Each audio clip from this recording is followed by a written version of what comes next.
Salut à tous, c'est Julien Ponce et bienvenue dans une nouvelle vidéo sur YouTube. Je vais parler de Topaz Denoise, la vidéo précédente, normalement, qui était publiée sur ma chaîne, si vous suivez dans l'ordre, ce qui est peu probable, mais je le dis quand même. C'est celle sur JPEG to RAW, donc c'est le même éditeur qui avait la promesse de transformer un JPEG en RAW. En gros, ce que ça voulait dire, c'est que ça permettait de recréer de la plage dynamique des informations. On a vu que c'était pas vraiment le cas.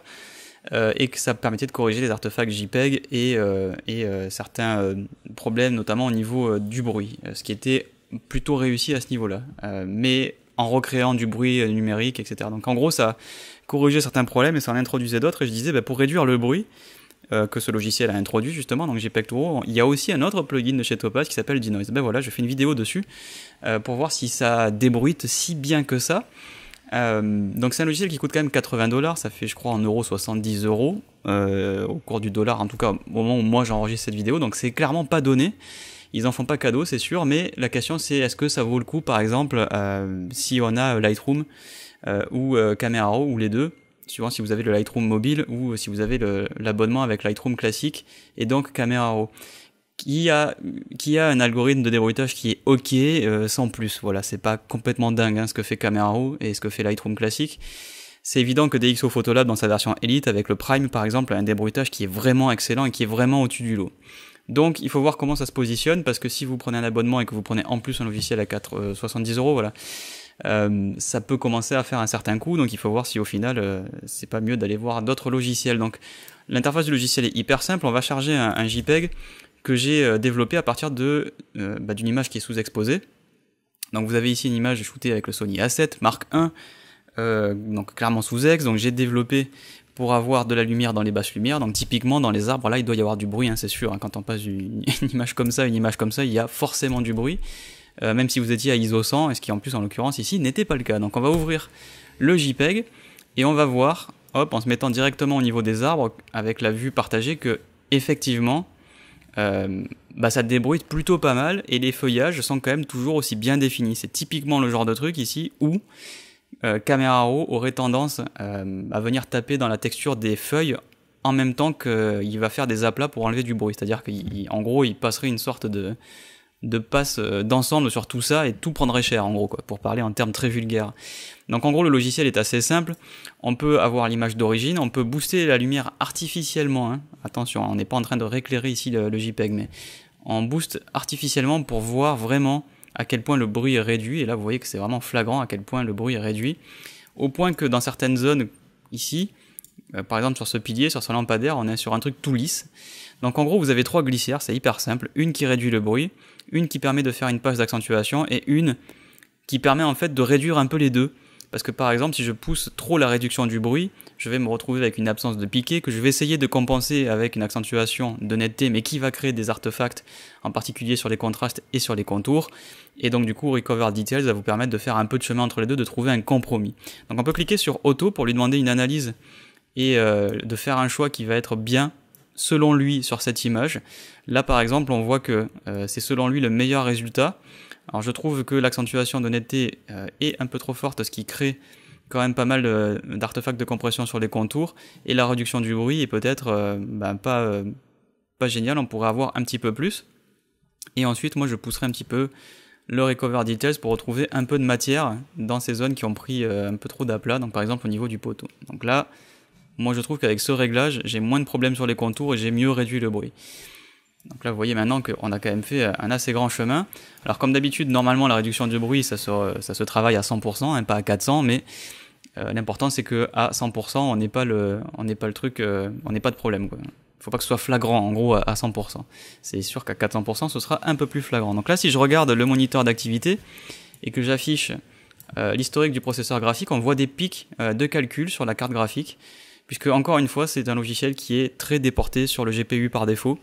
Donc typiquement une carte graphique puissante vous donnera de meilleurs résultats. Ici j'ai la chance d'avoir une RX Vega 64 qui est au moment où j'enregistre cette vidéo une des cartes les plus puissantes disponibles pour Mac, puisque malheureusement le support de Nvidia n'est plus depuis quelques années, on est obligé de travailler avec des processeurs AMD. qui sont pas mauvais hein, pour le calcul GPU. Hein. RX Vega, pour jouer, ça n'a pas beaucoup de sens parce que ça chauffe beaucoup, ça fait beaucoup de bruit et ça coûte plus cher que la carte équivalente chez Nvidia. Mais par contre, pour le calcul, avec Metal ou avec OpenCL ou les deux, chez macOS, ça marche plutôt pas mal. La plus puissante disponible au moment où j'enregistre cette vidéo, c'est la Radeon 7, mais qui était en série limitée, qui a été arrêtée par AMD et qui, bon, clairement, va pas avoir un rapport qualité-prix intéressant.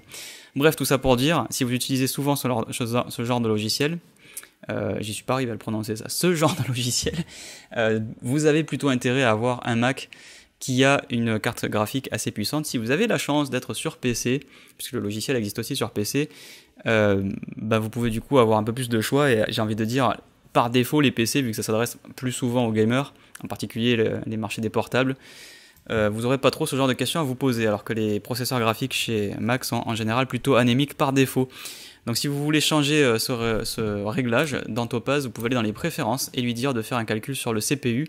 Si vraiment vous avez un vieux Mac et que le GPU est anémique, vraiment à des performances vraiment pourries, ça peut être finalement avantageux de déporter le calcul sur le processeur lui-même.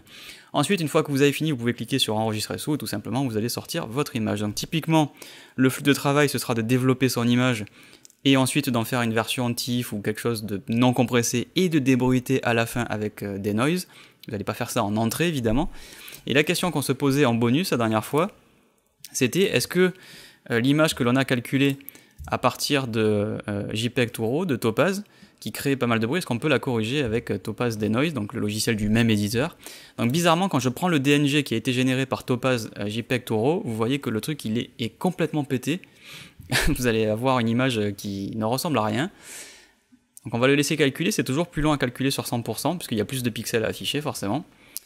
Donc voilà, ça a complètement explosé. Donc je sais pas pourquoi il ne supporte pas les DNG qui sont générés par son propre confrère, donc même pas confrère, c'est la même famille, c'est le même éditeur, mais bref, donc du coup j'ai généré un JPEG à partir du DNG qu'on avait fait dans la précédente vidéo, et on va voir que en réalité, effectivement, ça va arriver à corriger le bruit de couleur que l'on a introduit avec le logiciel précédent. Ce qui veut dire que quand même au final on va devoir coupler un logiciel à 100$ avec un logiciel à 80$, tout ça pour améliorer un JPEG, ça commence à faire cher l'addition, mais bon, vu qu'on aime bien la science, on va quand même vérifier que ça marche, mais je doute de la pertinence de coupler ces deux logiciels ensemble, corriger certains problèmes pour créer un problème, pour au final utiliser ce logiciel qui va corriger le problème qu'on a créé, ça commence à être un petit peu capillotracté et tiré par les cheveux, hein, mais bon. Donc en gros le logiciel avait ajouté du détail, mais quand on regarde ici au niveau du ciel, regardez à gauche c'est le avant, on a un bruit de couleurs, plein de petites taches rouge, vert, bleu, qui est très très prononcé. Alors effectivement, Topaz Denoise, regardez maintenant, voilà, on a bien corrigé ce problème, on a un ciel qui est super à plat, qui est complètement débruité, mais au passage, on a complètement bousillé les contours ici. Vous voyez qu'il y a des artefacts d'accentuation de netteté qui sont présents sur ces bouts de nuages, ce qui fait qu'on est obligé de retrouver un peu de détail pour préserver le détail, et du coup on réintroduit une partie de la texture du bruit, mais le bruit que l'on réintroduit n'est pas un bruit de chrominance, c'est juste un bruit, c'est un bruit de luminance, c'est-à-dire l'effet moucheté qu'on a dans un bruit traditionnel, mais sans les taches rouge, vert, bleu, donc c'est déjà un petit peu plus acceptable que d'avoir ces taches dans tous les sens. Et si on regarde sur la tour Eiffel, eh bien, on va effectivement aussi au passage corriger ces taches bizarres rouge, vert, bleu que l'on a un peu partout. Par contre, on a toujours les artefacts qui étaient introduits de manière très très forte par JPEG Turo. Donc on va pas non plus faire du nuage, ça c'est pas du miracle, c'est pas du tout considéré comme étant du bruit, ça c'est juste des artefacts d'accentuation de netteté. Donc finalement ces deux logiciels peuvent se compléter, mais le prix de l'addition est je trouve assez élevé, ça fait 180$. L'éditeur vous propose d'acheter tous les logiciels de la famille pour un prix réduit, mais bon, ça s'adresse vraiment à des personnes différentes, tout ça, donc je vois pas qui va aller claquer en euros 220 ou 230€ pour tout ça. Le seul qui mérite vraiment pleinement son prix, sans discuter, c'est Gigapixel. On a vu dans une vidéo, j'ai déjà montré comment on s'en servait, c'est-à-dire on prend une petite image, on peut en faire une version très grande, et il va réinventer tous les détails, et les résultats étaient vraiment bluffants, ça m'avait mis par terre. Mais pour le reste, JPEG Turo et ce Denoise, ça se discute, ça dépend. Est-ce que vous avez vraiment besoin de passer votre temps à dénoiser des images, à débruiter des images parce que vous shootez de nuit, etc. Et que du coup ça mérite de mettre la main au portefeuille au point d'y mettre 60€. Pour le denoise, Est-ce que ça mérite, est-ce que vous avez souvent besoin de retrouver du détail dans des JPEG? Voilà, tout ça, je pourrais pas répondre à votre place. Je sais juste que si vous achetez tout ça, ben vous avez quand même quasiment le prix de toute une suite de logiciels. Vous avez le prix de, par exemple, Affinity plus OnOne.